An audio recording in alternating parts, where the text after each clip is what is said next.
जय माई के भक्तों, आप लोग कैसे हैं? आशा करते हैं आप सभी लोग सुखी होंगे, संपन्न होंगे, स्वस्थ होंगे। माता रानी का आशीर्वाद हमेशा हमारे व्यूवर्स और सब्सक्राइबर पर ही बना रहे। सदा सकारात्मक सोचें, सकारात्मक रहें, सकारात्मक ही करें, तभी मंत्र साधना सिद्धि में आप सफल हो सकते हैं जब आप सकारात्मक रहेंगे। तो चलिए, अगर आप हमारे चैनल पहली बार विजिट कर रहे हैं तो आप हमारे चैनल को लाइक करें, सब्सक्राइब करें, शेयर करें, बेल आइकन घंटी का निशान दबाना तो आप बिल्कुल भी ना भूलें, जिससे जो भी नया वीडियो डालें उसका नोटिफिकेशन आपके पास पहले से ही पहुंच जाए। तो चलिए, आज जो मैं साधना लेकर आया हूं वह है चंद्र प्रभा परी की साधना। चंद्र प्रभा परी की साधना विशेष योग बन रहा है दीपावली के टाइम। देखो, जो दीपावली की जो कुछ चीज़ें ऐसी होती हैं, जैसे कुछ चंद्र ग्रहण हो या सूर्य ग्रहण हो या कुछ अमावस्या हो विशेष, या पूर्णमासी हो, तो इनमें कुछ विशेष योग बनते हैं। दीपावली के दिन एक विशेष योग बन रहा है, जैसे आपको सुख, संपत्ति, संपदा ये सारी चीज़ों की अगर आप प्राप्ति करना है या ऐश्वर्य की प्राप्ति करना है तो आपको ये साधना अमावस्या के दिन कर लेना है। चंद्र प्रभा परी की साधना ये विशेष साधना है उस दिन, क्योंकि उस दिन जो आपके धन से संबंधित जो ग्रह हैं आपके बड़े मजबूत और वो रहते हैं प्रबल। तो आपको ये साधना आपको दीपावली की रात में करना है। दीपावली की रात में कब करना है? जब आप अपनी महालक्ष्मी का पूजन करके निपटे, जब आप अपनी महालक्ष्मी देवी का पूजन करके निपटे, तभी यह चंद्र प्रभा परी की साधना करना है।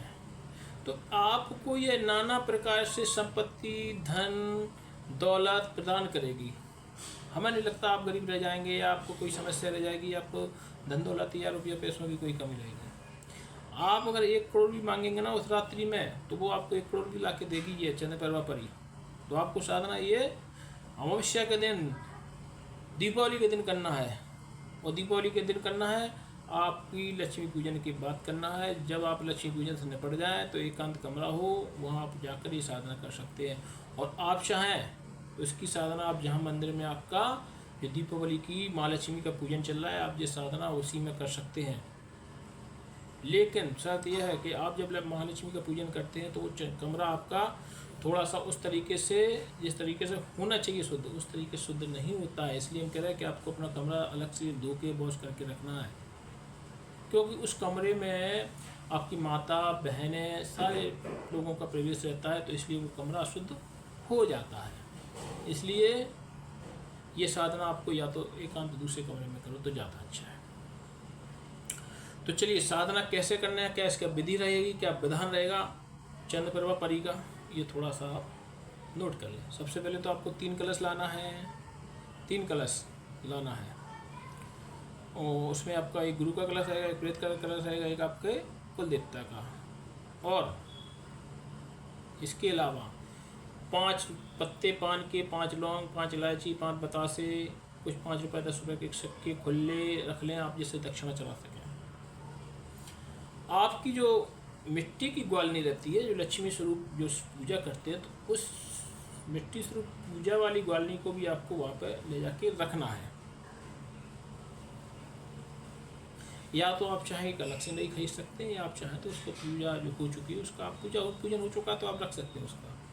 तो उसको ग्वालनी को रखना है। ग्वालनी बोलते हैं, आपको जो भी बोलते हैं उसको। तो जो पूजा होती है उस पर अगरबत्ती लगाते हैं, आप दिया रखते हैं, जो पूजा करने की होती है मिट्टी की, उसको आप ले जाके अपने उसमें रखना है। ठीक, एक इत्र की काड़ी रहेगी, सुगंधित इत्र जो कांच की शीशी में आती है, तो शीशी ले पूरी, उसकी काड़ी लगेगी आपको। चंद्रवती को इत्र बहुत पसंद है। इत्र कोई सा भी हो, केवड़े का हो, गुलाब का हो, कुछ भी हो, चंदन का हो, कुछ भी हो चलेगा। ठीक, तो आपको साधना प्रारंभ कर देनी है। दिशा तो आपकी पूरब की रहेगी, दिन वही रहेगा आपका अमावस्या की रात, जिस दिन दीपावली रहेगी। मूल दीपावली के दिन से ये साधना प्रारंभ होगी रात्रि 12 बजे के बाद। ठीक, और सुबह साधना चलेगी आपकी 4 बजे तक। तो सबसे पहले तो आपने गुरु के कलश का पूजन कर लें, रोड़ी, अक्षत, सिंदूर, कुमकुम, चंदन इत्यादि लगा दें।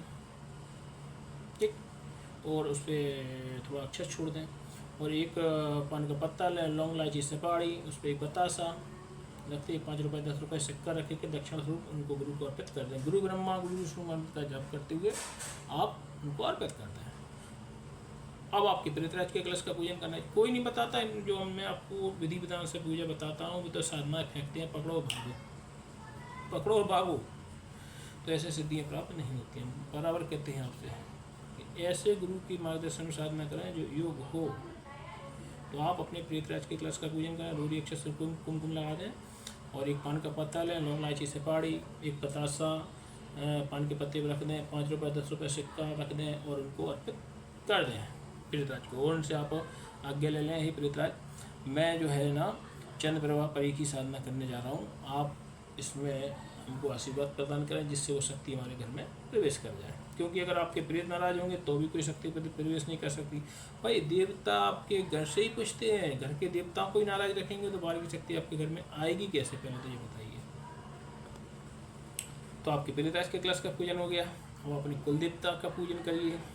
कुल देवता के पूजन करने में उनको रोरी अक्षर सिंदूर कुमकुम चंदन इत्यादि लगाकर उसके ऊपर थोड़ा अक्षर छोड़ दें।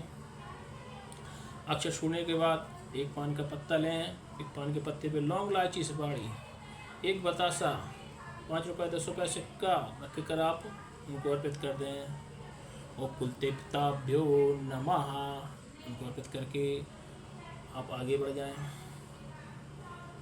अब जो चंद्र प्रभा परी है उसका जो आसन हम आपको बताया था कि पीले कलर का आसन रहेगा और आपके वस्त्र भी पीले कलर के रहेंगे, बसंती कलर के, जो भी आपके पास हो तो आपको धारण करना है।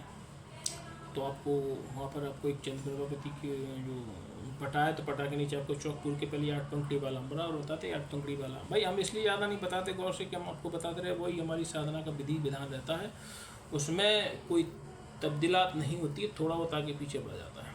तो आपको पटा बिछा के उस पर आपको पीला आसन बिछा देना, उस पर एक पुतली चाहे तो आटे की बना लें चाहे आप मिट्टी की बना लें, वो चंद्र प्रभा परी जो है ना उसकी आकृति की, एक महिला आकृति की आप एक पुतली बनाकर रख दें।